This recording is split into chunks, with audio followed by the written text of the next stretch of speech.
So hello everyone, ICT virtual classes में मैं योगेश केमनी आपका स्वागत करता हूं। तो जैसा कि आप जानते हैं, हमने अपनी लास्ट क्लास में ग्रेविटी चैप्टर खत्म कर दिया पूरा। अब आज हम नया चैप्टर शुरू करेंगे जिसका नाम है वर्क, एनर्जी एंड पावर। यानी कि हम नया पाठ शुरू करने जा रहे हैं जिसका नाम है कार्य, ऊर्जा और शक्ति। यानी कि यहाँ पर हमने ना तीन चीजें पढ़नी है कि कार्य क्या होता है, ऊर्जा क्या होता है, शक्ति क्या होती है। तो चलिए शुरू करते हैं फटाफट से।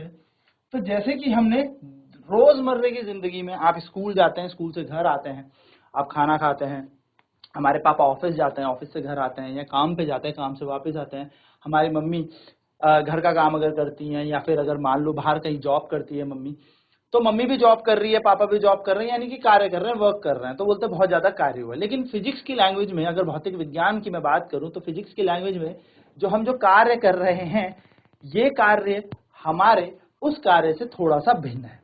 भिन्न इन द सेंस ऑफ कि अगर आप एक दीवार को धक्का दें, आप उस दीवार को धक्का देते जा रहे हो, तो आप थोड़ी देर बाद थक जाओगे, है ना। आप एक सर्कल में भाग रहे हो, भागते रहो, आप बोलोगे मैं तो आज इतना चक्कर मारे, मैं इतना थक गया, मैंने इतना काम किया। लेकिन अगर हम फिजिक्स के वर्ड में बात करें, या हम बात करें भौतिक विज्ञान के टर्म में, तो फिजिक्स में हम कहेंगे आपने कुछ भी कार्य नहीं किया है। सो यस, वर्क कब आप किसी चीज को कहेंगे, वर्क कहेंगे when a force applied on a body is able to displace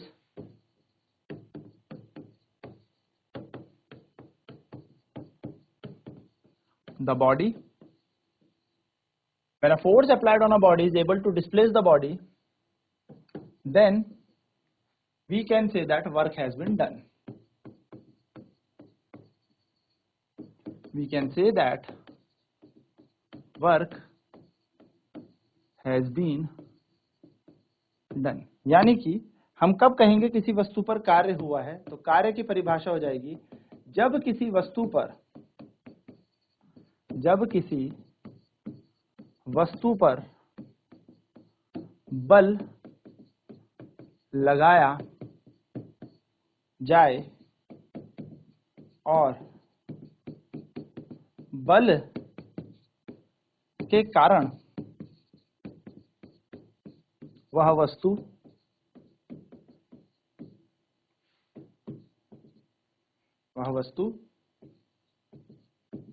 कुछ विस्थापन करे तो कार्य होता है। यानी कि यहां पर हम देख रहे हैं जो वर्क है वो दो पैरामीटर्स या दो फैक्टर्स पर डिपेंड कर रहा है। एक तो फोर्स, यानी कि जो बल हमने लगाया, और एक डिस्प्लेसमेंट, यानी कि जितना विस्थापन उस वस्तु ने किया। यानी कि कार्य दो चीजों पर निर्भर करता है। कार्य जो है वो दो चीजों पर निर्भर कर रहा है, एक तो बल और दूसरा विस्थापन। बल को हम यहाँ रिप्रेजेंट करते हैं F से, और विस्थापन रिप्रेजेंट होता है S से। यानी कि हम अगर कार्य का सूत्र बनाना चाहें तो work will be equal to force into displacement. कार्य बराबर हो जाएगा बल गुणा विस्थापन। क्या हो जाएगा? कार्य बराबर हो जाएगा बल गुणा विस्थापन।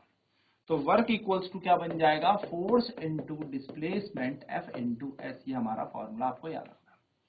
नोट यहाँ पर यह है कि यूनिट की बात करें अगर हम, कि यूनिट क्या होगा वर्क का, तो वर्क की यूनिट हो जाएगी यूनिट ऑफ वर्क, या हम कह सकते हैं SI यूनिट ऑफ वर्क। तो फोर्स की यूनिट होती है न्यूटन और डिस्प्लेसमेंट की होती है मीटर। तो न्यूटन मीटर इसकी यूनिट होगी, जिसको हम टर्म करके लिखेंगे जूल। क्या लिखेंगे? जूल। यानी कि एक न्यूटन मीटर एक जूल के बराबर होगा। तो कार्य की एसआई इकाई क्या होगी? तो कार्य की एसआई इकाई होगी एक न्यूटन मीटर, जिसको हम जूल कहते हैं, जे। तो एक जूल बराबर हो गया एक न्यूटन मीटर, यानी कि 1 joule is equals to 1 newton metre हमारा यहाँ पर बन जाएगा। नाउ सवाल उठता है, एक जूल कितनी ऊर्जा या कार्य होता है? सो डिफाइन 1 जूल। Define 1 joule. एक जूल को परिभाषित करें, 1 जूल को परिभाषित करें, तो हम लिखेंगे आंसर में वी नो दैट, हम जानते हैं, हम क्या जानते हैं, work is equals to force into displacement होता है, यानी कि कार्य बराबर बल गुणा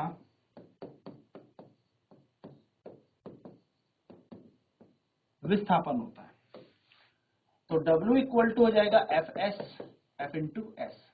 सो फोर्स जो होता है, यूनिट जो अगर फोर्स की लें हम, तो यूनिट ऑफ फोर्स, या मैं अगर कहूं if force is equals to, यानी कि बल बराबर F बराबर 1 न्यूटन है, एंड डिस्प्लेसमेंट इक्वल टू, यानी कि विस्थापन बराबर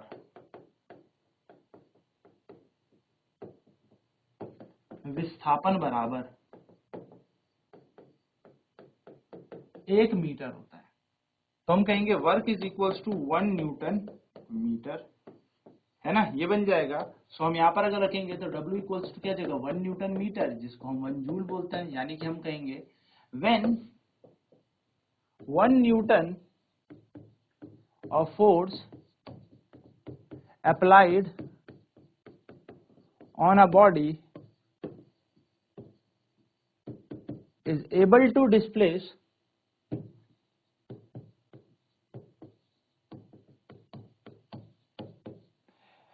when 1 Newton of force applied on a body is able to displace a body by 1 meter, then the work done by the body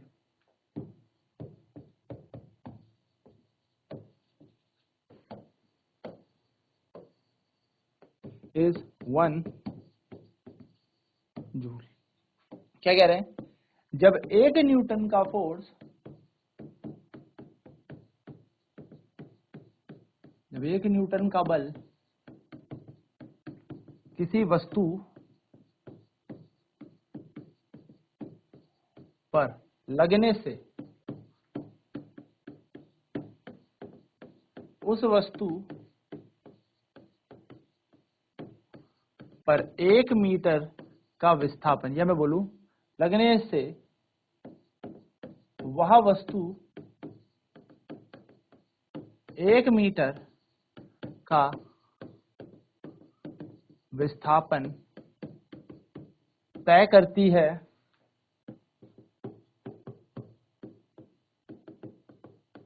तो 1 मीटर का विस्थापन तय करती है, तो उस वस्तु पर या उस वस्तु द्वारा 1 जूल का कार्य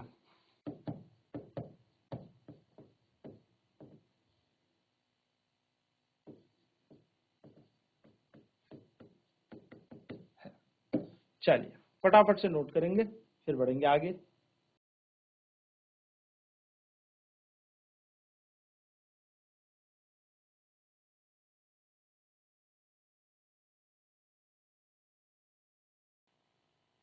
तो कार्य यानी कि बल हमारा 2 फैक्टरों पर डिपेंड कर रहा है, एक है फोर्स, एक है डिस्प्लेसमेंट, यानी कि एक है बल और दूसरा है विस्थापन। तो कार्य बराबर हो जाता है बल गुणा विस्थापन, ये हमारा सूत्र है। तो कार्य बराबर हो जाएगा एफ एस, एफ यानी कि बल, एस मतलब विस्थापन। तो यूनिट ऑफ वर्क अगर निकाली जाए तो फोर्स होता है न्यूटन में और डिस्प्लेसमेंट होता है मीटर में। तो 1 न्यूटन मीटर हमारी इसकी इकाई हो जाएगी, जिसको हम जूल बोलते हैं। तो कार्य की ऐसा इकाई हो जाएगी 1 न्यूटन मीटर, जिसको हम जूल कहते हैं, और जूल बराबर होता है 1 newton metre. So define 1 joule, 1 joule को परिभाषित करें। सो हम जानते हैं, we know that work equals to force into displacement, कार्य बराबर होता है बल गुणा विस्थापन। अब कार्य यदि बल गुणा विस्थापन होता है तो सिंपल सी बात है, बल के जगह अगर मैं 1 न्यूटन रख दूं और विस्थापन को 1 मीटर रख दूं, तो just put the values over there, you will get work equals to 1 newton metre, यानी कि कार्य बराबर 1 न्यूटन मीटर। अब भैया फोर्स 1 है, डिस्प्लेसमेंट भी 1 है, 1 गुणा 1 1 होगा, 1 न्यूटन मीटर बन जाएगा। और अभी हमने देखा 1 न्यूटन मीटर को ही 1 जूल कहते हैं, यानी कि 1 newton metre is equals to 1 joule. तो we can say that when 1 newton of force is applied on a body is able to displace a body by 1 meter, then the work done by the body is 1 joule। यानी कि हम कह सकते हैं यदि जब वस्तु पर 1 न्यूटन का बल लगे और वह वस्तु 1 मीटर से विस्थापित हो तो उस वस्तु पर किया हुआ कार्य कितना होगा, या बल द्वारा उस वस्तु ने कितना कार्य किया होगा, 1 जूल का। चलिए फटाफट नोट करेंगे इसे।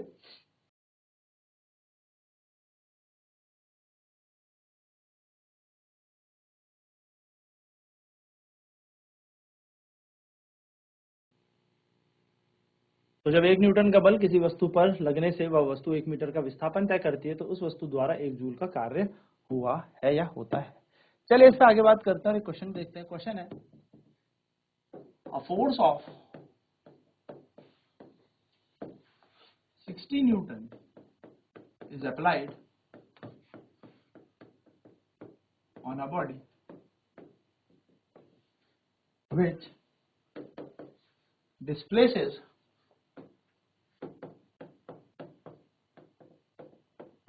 the body by 7 meter. Find the work done. Find the work done. क्या कह रहा है? 60 न्यूटन का बल किसी वस्तु पर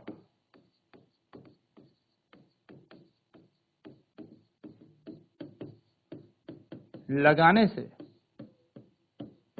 60 न्यूटन का बल किसी वस्तु पर लगाने से वस्तु 7 मीटर का विस्थापन 7 मीटर का विस्थापन करती है या 7 मीटर विस्थापित होती है।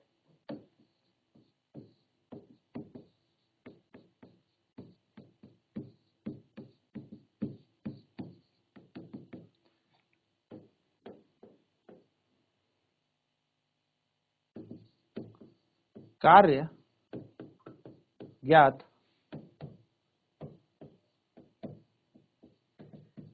कीजिए। चलिए फटाफट से आंसर निकालेंगे इसका।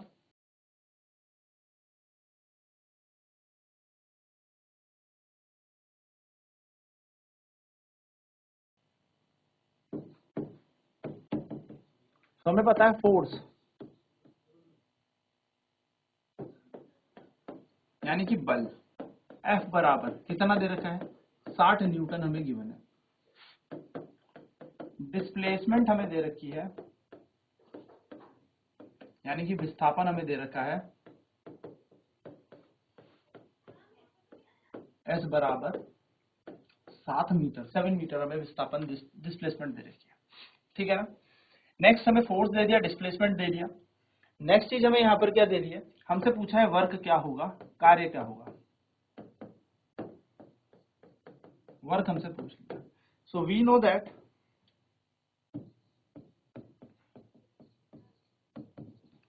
दैट हम जानते हैं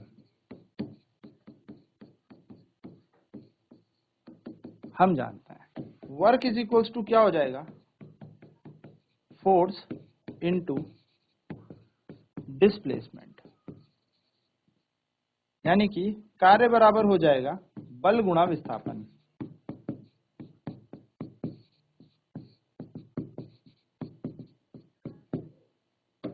सो W इक्वल्स टू बन जाएगा F इंटू एस। तो बस लगा दीजिए वैल्यू 60 गुणा 7, तो W इक्वल टू 7 6 42, 420 यहाँ पर बन जाएगा 7 के 42, तो 740 जूल, यानी कि हम कहेंगे the work will B 420 joule, यानी कि कार्य 420 जूल होगा। चलिए फटाफट से नोट करेंगे इस प्रश्न के उत्तर को।